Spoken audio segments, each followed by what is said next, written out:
सत श्री अकाल, तुसीं देख रहे हो पंजाब मेल यूएसए टीवी। मैं वरुण कौर मान। खबरां दे ब्रिटेन विच तुहाडा स्वागत। खबरां दे ब्रिटेन दे sponsor real estate broker Mohan Cheema. Real estate की दुनिया च मन्निया परमन्निया नाम पेश ने। पहला चोणवीआं खबरां। सर्विस कनेडा कोल मार्च अप्रैल दौरान आईयां 5 लाख पासपोर्ट अर्जियां। कनेडा का रोजगार खेतर 45 साल के सुनहरे दौर विच। बाइडन ने कनेडियन पीएम ट्रूडो नूं कीता फोन, दोवां विचाले खास मुद्दों ते होई गलबात। ट्रंप की ट्विटर ते वापसी का राह होया मुश्किल। मैक्सीको कानकुन के रिजॉर्ट विच गोलाबारी, एक दी मौत, 6 जख्मी। ते हुण इन्हां खबरां दा विस्तार।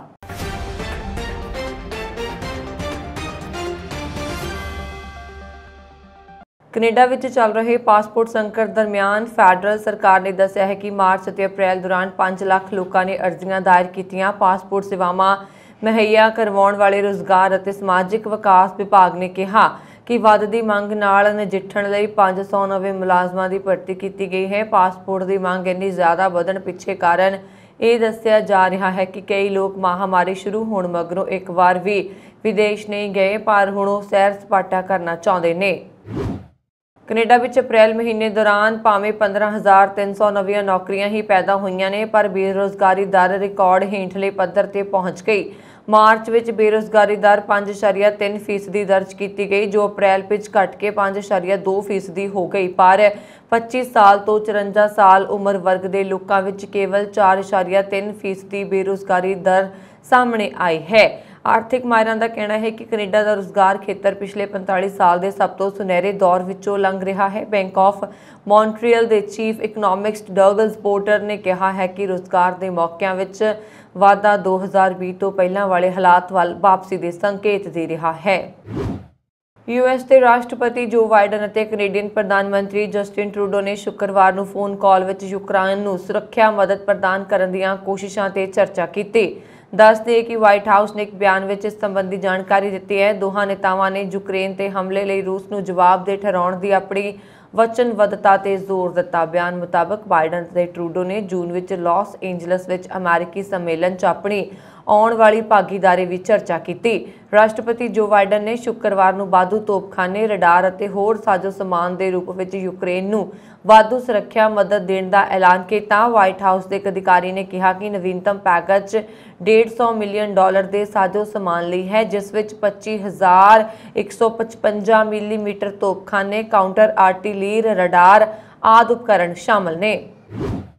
अमेरिका के साबका राष्ट्रपति डोनाल्ड ट्रंप की ट्विटर से वापसी का राह मुश्किल होंदा जा रहा। अमेरिकी जज ने ट्रंप के ट्विटर से लगी पाबंदी को हटाने की पटीशन खारिज कर दी है। CNBC की खबर मुताबक सान फ्रांसिस्को के जिला जज जेम्स डोनोट ने हालांकि ट्रंप के होर वादियों लिए ट्विटर खिलाफ सौदी शिकायत दर्ज करवाने लिए दरवाजा खुला छड़ दिता है। 6 जनवरी 2021 को ट्रंप समर्थकों ने अमेरिकी संसद कंपलैक्स कैपिटल हिल से हमला किया। इस घटना को लैके माइक्रो ब्लॉगिंग साइट ट्विटर ने डोनाल्ड ट्रंप का अकाउंट बैन कर दिता। इस तो बाद ट्रंप ने ट्विटर के सह संस्थापक जैक डोरसी खिलाफ मुकदमा किया। हुण टेस्ला के CEO एलन मस्क वालों ट्विटर को खरीदण ले जाण तो बाद ये प्लेटफॉर्म से ट्रंप की वापसी दीयां खबरां तेज़ हो गई ने। अजिहे विच अमेरिकी जज वालों पटीशन खारिज किए जाण नाल ट्रंप की ट्विटर से वापसी मुश्किल हो सकती है। मैक्सिको के कैरेबियाई तट के कानकुन विच मुख मार्ग से स्थित एक रिजॉर्ट विच शुक्रवार को हुई गोलाबारी, एक व्यक्ति की मौत हो गई जबकि 6 होर जख्मी हो गए। अधिकारियों ने यह जानकारी दी। तटवर्ती सूबा क्विंटाना रू के सरकारी वकीलों मुताबक हमले के सिलसिले में एक शक्की को हिरासत में लिया गया है। यह हमला रिजॉर्ट के होटल खेतर नहीं होया सी। ये गोलाबारी रेस्टोरेंट के बाहर तो थोड़ी दूरी ते रस्ते च हुई। कानकुन के शांत स्थान वाली साख को खराब करने लिए हिंसा की नवी घटना है। मार्च में सैलानियों को कानकुन अंतरराष्ट्रीय हवाई अड्डे से तेज धमाके की आवाज़ सुनाई दी सी। अधिकारियों ने हवाई अड्डे से गोलियां चलने की सूचना मिलने तो बाद लगभग 3 घंटे लिए उड़ाणा मुअत्तल कर दित्तियां सी। सोशल मीडिया पर अपलोड की गई यात्रियों को एक टर्मिनल तो घबरा के भजते हुए दिखाया गया। अमेरिका के टेक्सास और ओकलाहोमा राज्यों में एक मगरों एक कई बंब रोलियां ने तबाही मचा दी। ਹਜ਼ਾਰਾਂ ਘਰਾਂ ਦੀ ਬਿਜਲੀ ਗੁੱਲ ਹੋ ਗਈ। ਦੂਜੇ ਪਾਸੇ ਭਾਰੀ ਬਾਰਿਸ਼ ਨੇ ਓਕਲਾਹੋਮਾ ਅਤੇ ਅਰਕਾਨਸਾਸ ਰਾਜਾਂ ਵਿੱਚ ਹੜ੍ਹਾਂ ਵਰਗੇ ਹਾਲਾਤ ਪੈਦਾ ਕਰ ਦਿੱਤੇ। ਟੈਕਸਾਸ ਦੇ ਡੈਲਸ ਸ਼ਹਿਰ ਤੋਂ 275 ਕਿਲੋਮੀਟਰ ਉੱਤਰ ਪੱਛਮ ਵੱਲ ਸਭ ਤੋਂ ਖਤਰਨਾਕ ਟੋਰਨਾਡੋ ਦੇਖਿਆ ਗਿਆ। ਨੈਸ਼ਨਲ ਵੈਦਰ ਸਰਵਿਸਿਜ਼ ਮੁਤਾਬਕ ਟੈਕਸਾਸ ਦੇ ਰਸਕ ਕਾਉਂਟੀ ਵਿੱਚ ਦੇਖੇ ਗਏ ਇਸ ਖਤਰਨਾਕ ਬੰਬ ਬਰੌਲੇ ਕਾਰਨ ਕੋਈ ਜਾਨੀ ਨੁਕਸਾਨ ਨਹੀਂ ਹੋਇਆ, ਪਰ ਕਈ ਮਕਾਨ ਅਤੇ ਵਪਾਰਕ ਇਮਾਰਤਾਂ ਅਤੇ ਖੇਤਾਂ ਵਿੱਚ ਲੱਗੀ ਫਸਲ ਨੁਕਸਾਨੀ ਗਈ। ਰਾਸ਼ਟਰਪਤੀ ਜੋ ਬਾਈਡਨ ਦੇ ਪ੍ਰਸ਼ਾਸਨ ਨੇ ਰੂਸੀ ਮਿਜ਼ਾਈਲ ਨਾਲ ਭਰੇ ਜਹਾਜ਼ ਮੋਸਕਵਾ ਦੇ ਡੁੱਬਣ ਵਿੱਚ ਅਮਰੀਕੀ ਖੁਫੀਆ ਏਜੰਸੀ ਦੀ ਭੂਮਿਕਾ ਨੂੰ ਰੱਦ ਕਰਦੇ ਹੋਏ ਇਸ ਘਟਨਾ ਤੋਂ ਆਪਣੇ ਆਪ ਨੂੰ ਦੂਰ ਕਰ ਲਿਆ। ਮੋਸਕਵਾ ਦਾ ਡੁੱਬਣਾ ਉਹਨਾਂ ਪ੍ਰਮੁੱਖ ਘਟਨਾਵਾਂ ਵਿੱਚੋਂ ਇੱਕ ਹੈ ਜਿਸ ਨੇ ਯੂਕਰੇਨ ਉੱਤੇ ਹਮਲੇ ਤੋਂ ਬਾਅਦ ਰੂਸ ਨੂੰ ਵੱਡਾ ਝਟਕਾ ਦਿੱਤਾ ਸੀ। ਇੱਕ ਦਿਨ ਪਹਿਲਾਂ ਇੱਕ ਅਮਰੀਕੀ ਅਧਿਕਾਰੀ ਨੇ ਪੁਸ਼ਟੀ ਕੀਤੀ ਹੈ ਕਿ ਅਮਰੀਕਾ ਨੇ ਯੂਕਰੇਨ ਨੂੰ ਜਹਾਜ਼ ਦੀ ਸਥਿਤੀ ਬਾਰੇ ਜਾਣਕਾਰੀ ਦਿੱਤੀ ਸੀ। ਇਸ ਦੇ ਨਾਲ ਹੀ ਵਾਈਟ ਹਾਊਸ ਤੇ ਪੈਂਟਾਗਨ ਨੇ ਪਿਛਲੇ ਮਹੀਨੇ ਹੋਏ ਹਮਲੇ ਵਿੱਚ ਆਪਣੀ ਸੀਮਿਤ ਭੂਮਿਕਾ ਦੱਸੀ ਤੇ ਸ਼ੁੱਕਰਵਾਰ ਨੂੰ ਕਿਹਾ ਕਿ ਯੂਕਰੇਨੀ ਫੌਜ ਨੇ ਆਪਣੇ ਫੈਸਲੇ ਖੁਦ ਲਏ ਨੇ। ਇਸ ਅਭਿਆਸ ਤੋਂ ਪਤਾ ਲੱਗਦਾ ਹੈ ਕਿ ਯੂਕਰੇਨ ਦਾ ਸਮਰਥਨ ਕਰਦੇ ਹੋਏ ਰਾਸ਼ਟਰਪਤੀ ਬਾਈਡਨ ਵੀ ਅਮਰੀਕਾ ਤੇ ਰੂਸ ਵਿਚਾਲੇ ਕਿਸੇ ਵੀ ਤਰ੍ਹਾਂ ਦੇ ਸਿੱਧੇ ਟਕਰਾਅ ਤੋਂ ਬਚਣਾ ਚਾਹੁੰਦੇ ਨੇ। ਵਾਈਟ ਹਾਊਸ ਦੇ ਬੁਲਾਰੇ ਜੇਨ ਸਾਕੀ ਨੇ ਕਿਹਾ ਕਿ ਸਾਨੂੰ ਪਹਿਲਾਂ ਪਤਾ ਨਹੀਂ ਸੀ ਕਿ ਯੂਕਰੇਨ ਜਹਾਜ਼ ਨੂੰ ਨਿਸ਼ਾਨਾ ਬਣਾਉਣਾ ਚਾਹੁੰਦਾ ਹੈ। ਯੂਕਰੇਨ ਕੋਲ ਰੂਸੀ ਜਲ ਸੈਨਾ ਦੇ ਜਹਾਜ਼ਾਂ ਦੀ ਨਿਗਰਾਨੀ ਅਤੇ ਨਿਸ਼ਾਨਾ ਬਣਾਉਣ ਲਈ ਆਪਣੀਆਂ ਖੁਫੀਆ ਸਮਰੱਥਾਵਾਂ ਨੇ। ਯੂਐਸ ਪ੍ਰਸ਼ਾਸਨ ਨੇ ਯੂਕਰੇਨ ਨੂੰ $3.4 ਬਿਲੀਅਨ ਤੋਂ ਵੱਧ ਦੀ ਸਹਾਇਤਾ ਪ੍ਰਦਾਨ ਕੀਤੀ ਹੈ ਤੇ ਇਸ ਦੀ ਫੌਜ ਯੂਕਰੇਨ ਦੇ ਸੈਨਿਕਾਂ ਨੂੰ ਡਰੋਨ ਅਤੇ ਹੋਰ ਲੜਾਕੂ ਉਪਕਰਨਾਂ ਦੀ ਵਰਤੋਂ ਕਰਨ ਲਈ ਸਿਖਲਾਈ ਦੇ ਰਹੀ ਹੈ। ਵਾਈਟ ਹਾਊਸ ਨੇ ਸ਼ੁੱਕਰਵਾਰ ਨੂੰ ਪੂਰਬੀ ਯੂਰੋਪੀਅਨ ਦੇਸ਼ਾਂ ਨੂੰ $150 ਮਿਲੀਅਨ ਦੀ ਵਾਧੂ ਫੌਜੀ ਸਹਾਇਤਾ ਦਾ ਐਲਾਨ ਵੀ ਕੀਤਾ। ਮੋਸਕਵਾ ਤੇ ਅਮਰੀਕੀ ਖੁਫੀਆ ਏਜੰਸੀਆਂ ਦੀਆਂ ਰਿਪੋਰਟਾਂ ਤੇ ਪ੍ਰਤੀਕਿਰਿਆ ਦਿੰਦੇ ਹੋਏ ਪੈਂਟਾਗਨ ਦੇ ਬੁਲਾਰੇ ਜੌਨ ਕਿਰਬੀ ਨੇ ਕਿਹਾ ਕਿ ਯੂਕਰੇਨ ਨੂੰ ਅਮਰੀਕਾ ਤੋਂ ਪ੍ਰਸੰਗਿਕ ਅਤੇ ਸਮੇਂ ਸਿਰ ਖੁਫੀਆ ਜਾਣਕਾਰੀ ਮਿਲਦੀ ਹੈ, ਪਰ ਇਹ ਦੂਜੇ ਦੇਸ਼ਾਂ ਤੋਂ ਵੀ ਸਹਾਇਤਾ ਪ੍ਰਾਪਤ ਕਰਦਾ ਹੈ ਅਤੇ ਆਪਣੇ ਫੈਸਲੇ ਲੈਂਦਾ ਹੈ ਕਿ ਇਸ ਦੀ ਵਰਤੋਂ ਕਿਵੇਂ ਕਰਨੀ ਹੈ। ਪੈਂਟਾਗਨ ਦੇ ਬੁਲਾਰੇ ਨੇ ਕਿਹਾ ਕਿ ਅਮਰੀਕਾ ਨੂੰ ਜਹਾਜ਼ ਤੇ ਹਮਲੇ ਦੀ ਪਹਿਲਾਂ ਤੋਂ ਜਾਣਕਾਰੀ ਨਹੀਂ ਸੀ। ਨਵਾਂ ਸੁਰੱਖਿਆ ਮਦਦ ਪੈਕੇਜ ਰੂਸ ਦੇ ਹਮਲੇ ਦੌਰਾਨ ਯੂਕਰੇਨ ਦਾ ਸਮਰਥਨ ਕਰਨ ਲਈ ਪਿਛਲੇ ਹਫ਼ਤੇ ਕਾਂਗਰਸ ਨੂੰ ਰਾਸ਼ਟਰਪਤੀ ਦੇ $33 ਮਿਲੀਅਨ ਦੇ ਪ੍ਰਸਤਾਵ ਤੋਂ ਬਾਅਦ ਹੈ। ਅਮਰੀਕਾ ਨੇ ਸਪਸ਼ਟ ਕੀਤਾ ਹੈ ਕਿ ਉਹ ਯੂਕਰੇਨ ਨੂੰ ਲੰਬੇ ਸਮੇਂ ਦੀ ਸਹਾਇਤਾ ਪ੍ਰਦਾਨ ਕਰਨ ਦਾ ਇਰਾਦਾ ਰੱਖਦਾ ਹੈ ਅਤੇ ਪਹਿਲਾਂ ਹੀ ਦੇਸ਼ ਨੂੰ ਅਰਬਾਂ ਡਾਲਰ ਦੀ ਫੌਜੀ ਅਤੇ ਮਨੁੱਖੀ ਸਹਾਇਤਾ ਪ੍ਰਦਾਨ ਕਰ ਚੁੱਕਾ ਹੈ। ਇਸ ਤੋਂ ਪਹਿਲਾਂ ਯੂਕਰੇਨ ਦੇ ਰਾਸ਼ਟਰਪਤੀ ਵਲੋਦੀਮੀਰ ਜ਼ੈਲੈਂਸਕੀ ਨੇ ਵੀਰਵਾਰ ਰਾਤ ਨੂੰ ਰਾਸ਼ਟਰ ਨੂੰ ਆਪਣੇ ਵੀਡੀਓ ਸੰਬੋਧਨ ਵਿੱਚ ਦੇਸ਼ ਦੇ ਉਹਨਾਂ ਹਿੱਸਿਆਂ ਵਿੱਚ ਦਵਾਈਆਂ ਅਤੇ ਡਾਕਟਰੀ ਸਹੂਲਤਾਂ ਦੀ ਗੰਭੀਰ ਘਾਟ ਦਾ ਜ਼ਿਕਰ ਕੀਤਾ। ਜ਼ੈਲੈਂਸਕੀ ਨੇ ਕਿਹਾ ਕਿ ਉਹਨਾਂ ਖੇਤਰ ਵਿੱਚ ਕੈਂਸਰ ਦੇ ਮਰੀਜ਼ਾਂ ਲਈ ਇਲਾਜ ਦੀਆਂ ਸਹੂਲਤਾਂ ਦੀ ਲਗਭਗ ਪੂਰੀ ਘਾਟ ਹੈ, ਜਦੋਂ ਕਿ ਸ਼ੂਗਰ ਦੇ ਮਰੀਜ਼ਾਂ ਲਈ ਇਨਸੂਲਿਨ ਜਾਂ ਤਾਂ ਉਪਲਬਧ ਨਹੀਂ ਹੈ ਜਾਂ ਹਾਸਲ ਕਰਨਾ ਬਹੁਤ ਮੁਸ਼ਕਿਲ ਹੈ। ਉਹਨਾਂ ਨੇ ਐਂਟੀਬਾਇਓਟਿਕਸ ਦੀ ਸਪਲਾਈ ਵਿੱਚ ਵੱਡੀ ਕਮੀ ਦਾ ਵੀ ਦਾਅਵਾ ਕੀਤਾ। ਅਲ-ਕਾਇਦਾ ਦੇ ਆਗੂ ਅਯਮਾਨ ਅਲ-ਜ਼ਵਾਹਿਰੀ ਨੇ ਉਸਾਮਾ ਬਿਨ ਲਾਦੇਨ ਦੀ 11ਵੀਂ ਬਰਸੀ ਮੌਕੇ ਇੱਕ ਵੀਡੀਓ ਜਾਰੀ ਕਰਕੇ ਯੂਕਰੇਨ ਤੇ ਰੂਸ ਦੇ ਹਮਲੇ ਲਈ ਅਮਰੀਕਾ ਨੂੰ ਜ਼ਿੰਮੇਵਾਰ ਦੱਸਿਆ ਹੈ। ਇਸ ਵੀਡੀਓ ਰਾਹੀਂ ਅਲ-ਜ਼ਵਾਹਿਰੀ ਨੇ ਕਿਹਾ, ਅਮਰੀਕਾ ਦੀ ਕਮਜ਼ੋਰੀ ਕਾਰਨ ਇਸ ਦਾ ਭਾਈਵਾਲ ਯੂਕਰੇਨ ਰੂਸ ਦੇ ਹਮਲੇ ਦਾ ਸ਼ਿਕਾਰ ਬਣਿਆ ਹੈ। 27 ਮਿੰਟ ਦੀ ਵੀਡੀਓ ਵਿੱਚ ਅਲ-ਜ਼ਵਾਹਿਰੀ ਨੇ ਮੁਸਲਮਾਨਾਂ ਨੂੰ ਇਕਜੁੱਟ ਹੋਣ ਦਾ ਸੱਦਾ ਦਿੰਦਿਆਂ ਕਿਹਾ ਕਿ 9/11 ਮਗਰੋਂ ਇਰਾਕ ਤੇ ਅਫਗਾਨਿਸਤਾਨ ਵਿੱਚ ਮਿਲੀ ਹਾਰ ਤੇ ਹੁਣ ਕਰੋਨਾ ਮਹਾਮਾਰੀ ਕਾਰਨ ਅਮਰੀਕਾ ਆਰਥਿਕ ਪੱਖੋਂ ਬਹੁਤ ਕਮਜ਼ੋਰ ਹੋ ਚੁੱਕਾ ਹੈ। ਇਸ ਕਾਰਨ ਅਮਰੀਕਾ ਦੇ ਭਾਈਵਾਲ ਯੂਕਰੇਨ ਨੂੰ ਰੂਸੀ ਹਮਲੇ ਦਾ ਸ਼ਿਕਾਰ ਹੋਣਾ ਪਿਆ ਹੈ।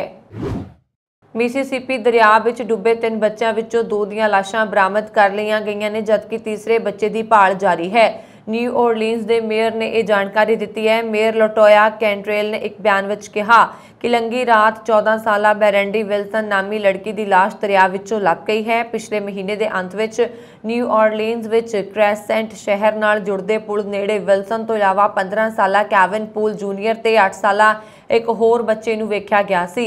ਬਾਅਦ ਵਿੱਚ ਕੈਵਿਨ ਦੀ ਦਰਿਆ ਵਿੱਚੋਂ ਲਾਸ਼ ਬਰਾਮਦ ਕਰ ਲਈ ਗਈ ਸੀ। ਮਿਲੀ ਜਾਣਕਾਰੀ ਅਨੁਸਾਰ ਤਿੰਨੇ ਬੱਚੇ ਦਰਿਆ ਨੇੜੇ ਖੇਡ ਰਹੇ ਸਨ ਕਿ ਉਹਨਾਂ ਵਿੱਚੋਂ ਇੱਕ ਲੜਕੀ ਦਰਿਆ ਵਿੱਚ ਡਿੱਗ ਗਈ, ਜਿਸ ਨੂੰ ਬਚਾਉਣ ਲਈ ਦੂਸਰੇ ਬੱਚੇ ਵੀ ਦਰਿਆ ਵਿੱਚ ਚਲੇ ਗਏ। ਮੇਅਰ ਕੈਂਟਰੇਲ ਨੇ ਕਿਹਾ ਕਿ ਉਹ ਪੀੜਤ ਪਰਿਵਾਰਾਂ ਦੇ ਦੁੱਖ ਵਿੱਚ ਸ਼ਰੀਕ ਹਨ ਤੇ ਮੈਂ ਸੰਬੰਧਿਤ ਭਾਈਚਾਰੇ ਦੇ ਲੋਕਾਂ ਨੂੰ ਬੇਨਤੀ ਕਰਦੀ ਹਾਂ ਕਿ ਉਹ ਪੀੜਤ ਪਰਿਵਾਰਾਂ ਨਾਲ ਨਿਰੰਤਰ ਤਾਲਮੇਲ ਰੱਖਣ ਤੇ ਉਹਨਾਂ ਦੇ ਦੁੱਖ ਨੂੰ ਘੱਟ ਕਰਨ ਵਿੱਚ ਮਦਦ ਕਰਨ।